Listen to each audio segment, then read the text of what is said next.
The first thing I felt was the beeping, that constant mechanical rhythm pulling me out of a darkness so complete that I didn't even know I'd been in it until I started coming out. Beep, beep, beep, like a countdown to something I couldn't remember and probably shouldn't want to. My eyes wouldn't open at first. They felt sealed shut, like someone had glued my eyelids together while I was sleeping. Tried to move my hand to touch my face, and that's when I realized I couldn't feel my arms. Panic started climbing up my throat.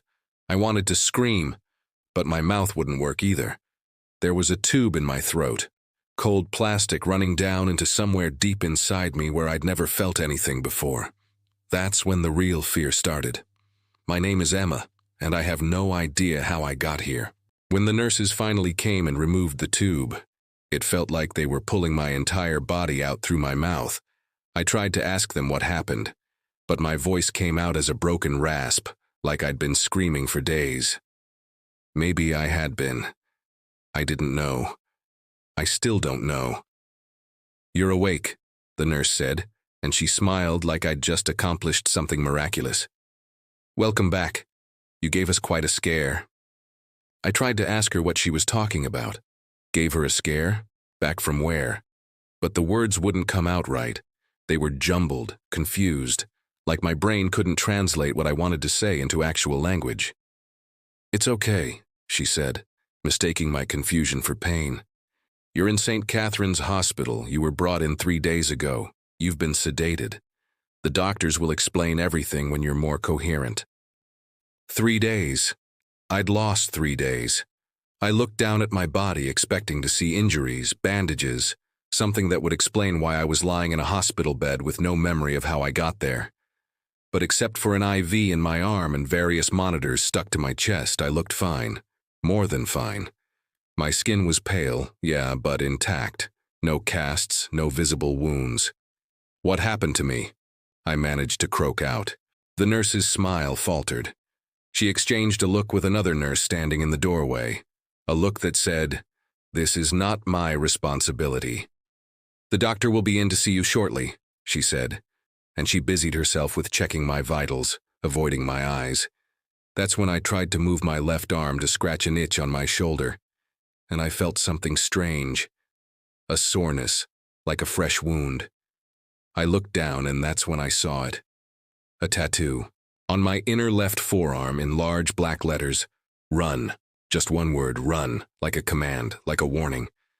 I stared at it for what felt like hours. I didn't remember getting a tattoo. I didn't remember the needle, the pain, the artist's voice, the decision to permanently mark my body with this single imperative.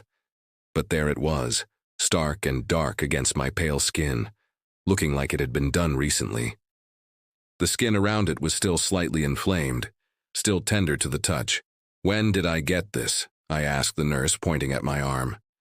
She looked at the tattoo and her entire demeanor changed. She became very still, very careful with her movements. "I'll get the doctor," she said quietly. She left before I could ask her anything else. I spent the next 20 minutes alone with my panic and my missing memories. I tried to think back to anything, any fragment of consciousness, any detail that might explain where I'd been or what I'd been doing, but there was nothing. My last clear memory was from a week ago. I remembered going to work. I remembered sitting at my desk in the marketing department of some tech company downtown. I remembered my coworker Derek asking me if I wanted to grab lunch. And then, nothing. Nothing but darkness and the sound of that beeping machine. When the doctor finally came in, he was younger than I expected, maybe early 40s with kind eyes that didn't match the tension in his jaw. "Ms. Chen," he said, pulling up a chair. "I'm Dr. Marcus. I've been overseeing your care. I imagine you have a lot of questions." "What happened to me?" I asked immediately. "Why can't I remember anything? And this tattoo?" I held up my arm. "I don't remember getting this." Dr. Marcus took a deep breath. The kind of breath you take before you're about to say something very difficult. "You were brought to our emergency room 3 days ago by police. You were found wandering on the overpass on Highway 12, approximately 5 miles outside of the city. You were disoriented, confused, and you had no identification on you. The tattoo was already there when you arrived." "Wandering?" I said. Like, just walking around? According to the officers who found you, yes. You were walking toward traffic. If they hadn't spotted you when they did, you likely would have been hit by a car. The room tilted. I gripped the sides of the bed. I was trying to get hit by a car? I whispered. We don't know that for certain, Dr. Marcus said carefully. You could have been confused about where you were. You could have been running from something. The officers said you kept repeating one word when they found you. What word? Run, he said quietly. I looked down at my tattoo. Run. The word I'd supposedly been saying when the police found me walking toward traffic on a highway. The word that was now permanently etched onto my body. I don't understand, I said. I don't remember any of this. I don't remember getting a tattoo. I don't remember the overpass. I don't remember... My voice broke. I don't remember why I would be running. You've experienced significant trauma, Dr. Marcus said. Your body shows signs of physical exertion. You have bruises on your wrists and ankles that suggest you were restrained at some point. You have defensive wounds on your hands that indicate you were fighting against something or someone. And your mental state when you arrived was consistent with acute psychological trauma. My hands flew to my wrists. I looked at them closely, and suddenly I could see what he was talking about. Dark bruises, faded but still visible, in the shape of hands, like someone had grabbed me and held on tight. Was I assaulted? I asked, and I could barely get the words out. Dr. Marcus hesitated. We're not sure. We ran a full medical examination. We didn't find evidence of sexual assault, but that doesn't mean nothing happened to you. You could have been drugged, held against your will, threatened. Your body might be protecting you from those memories as a form of psychological defense. Trauma, restraints, running, a tattoo with one word. Run. It was like Dr. Marcus was describing someone else's life, not mine. Where's my family? I asked. Have you called my parents? We did. We found your phone in a ditch about a mile from where the police found you. We were able to contact your emergency contact, your mother. She and your father have been here every day. They're downstairs in the waiting room right now. We wanted to wait until you were more stable before bringing them in, but I can have them come up if you'd like. Yes, I said immediately. Yes, I want to see them. But even as I said it, I felt a strange sense of dread. I wanted to see my parents, wanted to feel the safety and familiarity of their presence. But I also didn't want to have to explain to them that I didn't know what had happened. I didn't want to see the fear and worry on their faces knowing that their daughter had been through something so traumatic that her own mind had shut down to protect her. My parents came in moments later, and the sight of my mother's face nearly broke me completely. She looked like she'd aged 5 years in the past 3 days. Her eyes were red from crying, her skin was gray with exhaustion, and when she saw me awake, really awake and aware, she let out a sound that was half sob, half gasp. Emma, she said, rushing to my side. Oh my God, Emma, thank God you're okay. But I wasn't okay. I was far from okay. As my mother held me and my father hovered nearby, looking like he might fall apart at any second, I realized something that made my blood run cold. I didn't just have a tattoo that said run. I had a feeling, deep and primal and absolutely certain, that I should be running right now. That whatever had happened to me, whatever had been done to me or forced upon me, it wasn't over. That feeling in my chest, the tightness in my throat, the way my heart was racing even though I was safe in a hospital surrounded by medical professionals and my own family, it all screamed that danger was still present, that I was still in danger. But from what? From whom? My mother kept asking me what happened over and over. Baby, what happened? Where were you? Who did this to you? And I kept telling her the same thing. I don't know, Mom, I don't remember. And then my father said something that made my entire body go still. The police came by yesterday, he said quietly. They said they wanted to ask you some questions when you woke up. They said it was important. They said they needed to know what you could remember about where you'd been. Police? I said. Why would the police need to question me? I'm the victim here, right? I'm the one who was hurt? My parents exchanged a look, the same look the nurses had exchanged earlier, a look that said, "There's something we're not telling you." "What?" I demanded. "What is it? Tell me." My mother took a breath. "The police said that before you were found on the overpass, you disappeared for 5 days.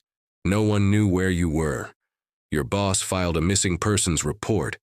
They were starting a search, but then you just appeared on that overpass."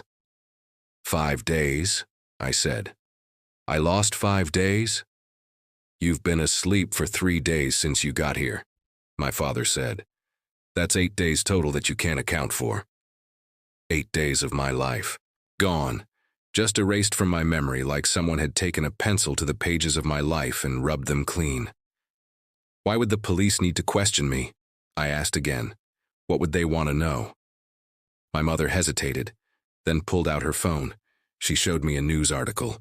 The headline made my stomach drop. "Local woman missing for nearly a week.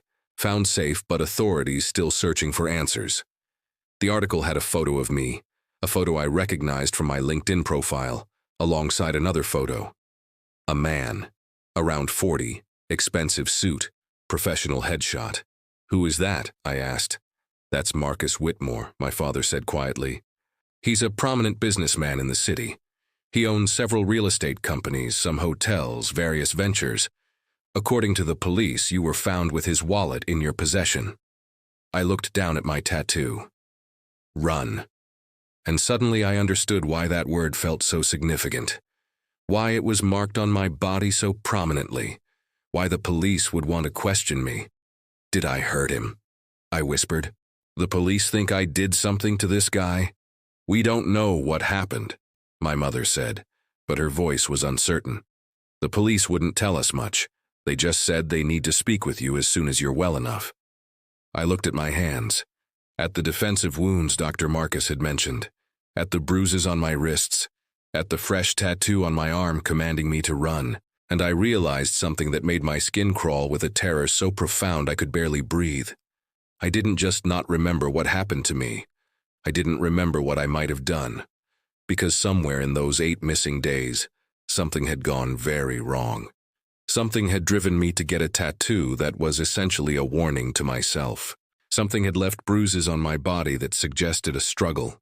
Something had put me on that overpass at night, walking toward traffic, repeating the word "run" like it was a mantra that might save my life. And whatever that something was, the police seemed to think I was involved with it. The door to my hospital room opened without warning, and 2 people in suits walked in, a man and a woman, both with the hard faces of people who'd seen too much and believed too little. "Ms. Chen," the male detective said, "I'm Detective Rodriguez. We need to ask you some questions about where you were for the past week and about your connection to Marcus Whitmore." I opened my mouth to answer, but I couldn't, because the truth was, I didn't know. I still didn't know. And as I looked at the detectives' faces, at their skepticism, at their barely concealed suspicion, I realized that my lack of memory might be the most dangerous thing that had ever happened to me. Because how do you defend yourself against accusations when you can't even remember your own life? "I didn't do anything," I said, but my voice was shaking. I don't remember, I don't know. Mom, I swear to you, I don't remember hurting anyone." "We're going to need you to come to the police station and make a formal statement," Rodriguez said. "Once your doctor clears you, of course, but we will be charging you with murder, and given the nature of the crime, the evidence of torture, we will be recommending a high bail." After the detectives left, my parents and I sat in silence. My mother was crying quietly. My father was staring at a spot on the wall like it might contain answers to impossible questions. "I didn't do this," I said again, but the words sounded hollow even to my own ears. "I swear I didn't. Something happened. Something forced me to forget. Someone did this to me."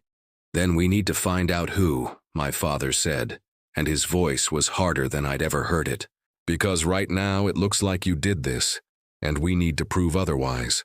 Over the next week, as I was cleared to leave the hospital and arrested at the hospital steps, a scene that was, humiliatingly, captured by hospital security cameras and immediately leaked to the press, I tried desperately to remember. I went through every moment of my life looking for cracks in my memory, looking for evidence of a missing week. I remembered my apartment. I remembered my job. I remembered my friends and my family. I remembered the day before my disappearance with crystalline clarity. Lunch with Derek, emails to clients, an evening at home watching Netflix, and then nothing. 8 days of nothing. 8 days that someone else seemed to have lived while I was… where?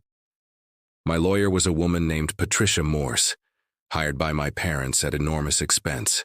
She was sharp and brilliant and terrifying, with the kind of confidence that came from winning cases that seemed unwinnable. "The evidence against you is circumstantial," she said during our first meeting at the county jail. "You have the victim's wallet. You have his blood on your jacket. But neither of these things definitively proves that you killed him. We need to establish an alternative narrative." "What narrative?" I asked. "I don't remember what happened." "Exactly," Patricia said. "We argue that someone took advantage of your memory loss. We argue that you were framed. We argue that whoever killed Marcus Whitmore put his wallet in your possession, knowing that you would not remember anything and wouldn't be able to defend yourself." "But who would do that?" I asked. "Who would know that I wouldn't remember?" Patricia was quiet for a moment. Then she said, "That's what we need to find out." She hired a private investigator named James Chen. No relation to me, though he joked about it during our first meeting. James was meticulous and paranoid in equal measure, and he seemed genuinely convinced of my innocence in a way that even my own parents sometimes weren't. "Tell me about Marcus Whitmore," he said. "Besides the photos, besides the fact that you were together, what do you know about his character, his business, his enemies?" "I don't know anything," I said. "I don't remember knowing him." "But your body remembers," James said. "Your body has a memory that your conscious mind can't access. You have defensive wounds. You have his blood on your jacket. Your body spent 8 days doing something. We need to figure out what." He pulled up financial records. Marcus Whitmore was, on the surface, a successful real estate developer. But digging deeper, James found something interesting. Several of his developments had been investigated for labor violations. Workers claimed they'd been threatened, intimidated, and in some cases physically assaulted by Whitmore's security team to prevent them from unionizing. One in particular caught our attention. A woman named Maria Santos, no relation to the detective, had filed a complaint in 2019 claiming that she'd been assaulted by Whitmore's security personnel after organizing a strike. The case was settled out of court for an undisclosed amount, but Maria had gone quiet after that. No social media, no public appearances, nothing. "Find her," Patricia said. "If she's still alive, find her." Took James 2 weeks, but he tracked Maria down to a small apartment on the other side of the city. When he contacted her, she was hesitant to meet with us, but finally agreed to a conversation in a neutral location, a coffee shop near the hospital where I worked. Maria was smaller than I expected. Diminished somehow, like the world had taken pieces of her and hadn't bothered to replace them. She ordered a coffee but didn't drink it. She just held the cup, letting the warmth seep into her hands. "I heard you were arrested," Maria said, looking at me with an intensity that made my skin crawl. "For killing Marcus Whitmore." "I didn't kill him," I said, "but someone made it look like I did." Maria nodded slowly. "He had a way of doing that. Making people do things they didn't want to do, making people hurt each other, making people take blame for his crimes." "What do you mean?" I asked. Maria set down her coffee. "After he assaulted me, after the settlement, I wanted nothing to do with him. I wanted to move on with my life, but he didn't let me. He kept showing up. He kept threatening me. He said if I ever spoke publicly about what he did, he would destroy me. He would ruin my reputation, my career, everything." "How did he have any power over you after the settlement?" James asked. "He didn't," Maria said quietly. "But I was afraid, and fear is a powerful tool. He understood that better than anyone." And then she told us something that changed everything. "About 2 months ago, he contacted me," Maria said. "He said he had a proposition. He said if I helped him with something, he would leave me alone forever.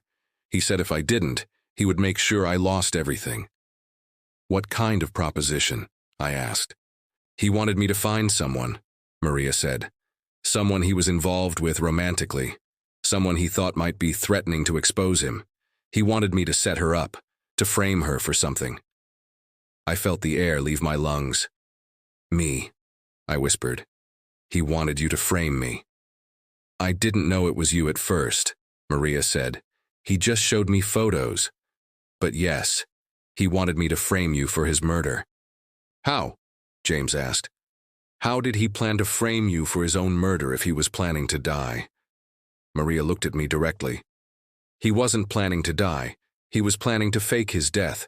He wanted to disappear, to start a new life somewhere else, and he wanted someone to take the blame for his murder so the police would stop looking for him. The room started to spin. Everything I thought I knew was wrong. This wasn't about me being involved with Marcus Whitmore. This was about me being a pawn in his game. But it didn't work out, Maria continued. Because Marcus Whitmore made a mistake. He trusted the wrong person. Who? I asked. Me, a voice said from across the coffee shop. I turned around and saw a man I didn't recognize. But Maria's entire body went rigid. James immediately moved to protect me, putting his hand on my arm. Derek, Maria said, her voice barely audible. And that's when I remembered.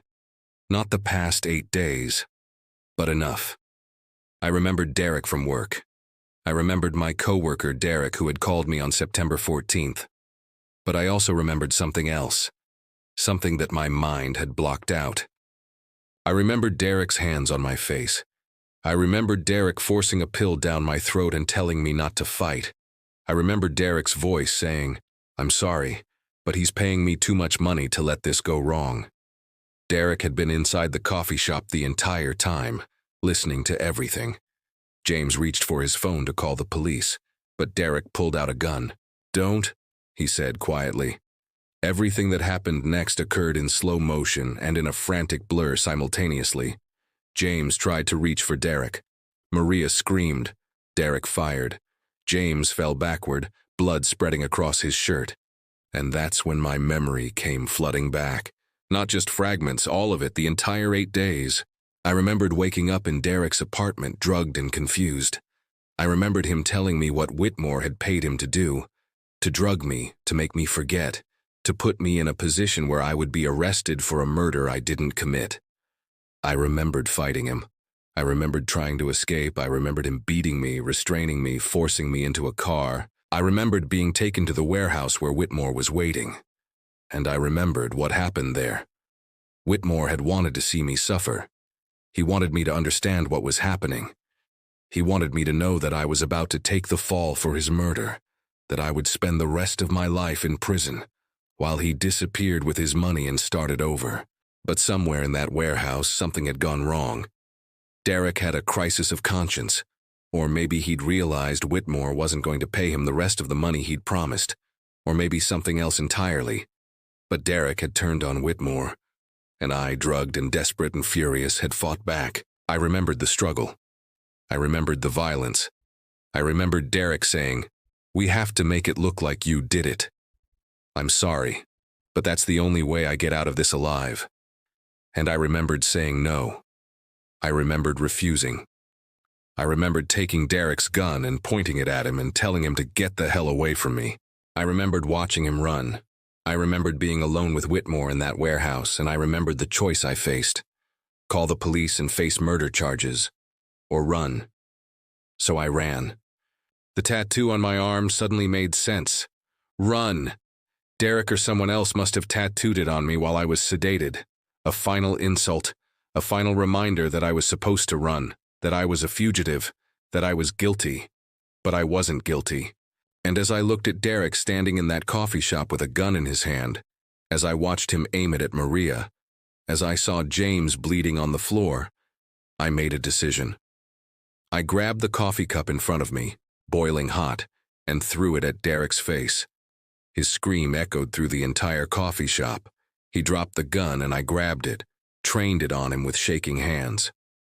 "Don't move," I said. And he didn't. The police arrived within minutes. James survived his gunshot wound.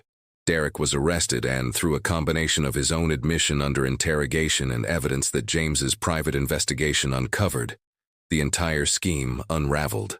Derek confessed to everything. He confessed to drugging me, to framing me, to beating me. And most importantly, he testified that Marcus Whitmore had paid him to do it. That Whitmore's murder had been self-defense on my part, that I had been kidnapped and tortured, that I had fought back to survive. The charges against me were dropped. Derek was convicted of kidnapping, assault, and conspiracy to commit murder. Maria testified against him, finally finding her voice after years of silence, and Marcus Whitmore's death was ruled as justifiable self-defense. I was free, but I wasn't the same person who'd woken up in that hospital bed without any memories. I was harder now, more aware of how easily someone can take your life, manipulate it, try to destroy you. The tattoo on my arm faded over time, as all tattoos do, but I never had it removed. Sometimes I look at it and I remember those 8 missing days. I remember the fear and the confusion and the absolute terror of not knowing who to trust or what was real. But mostly I remember that I survived, that I fought back, that even when my mind was taken from me, my body remembered how to fight. My body remembered that the only option was to run, to resist, to refuse to let someone else's cruelty define my life. My name is Emma, and I lived through something that was supposed to destroy me. And I'm still here. I'm still running. But this time I'm running toward my life, not away from it.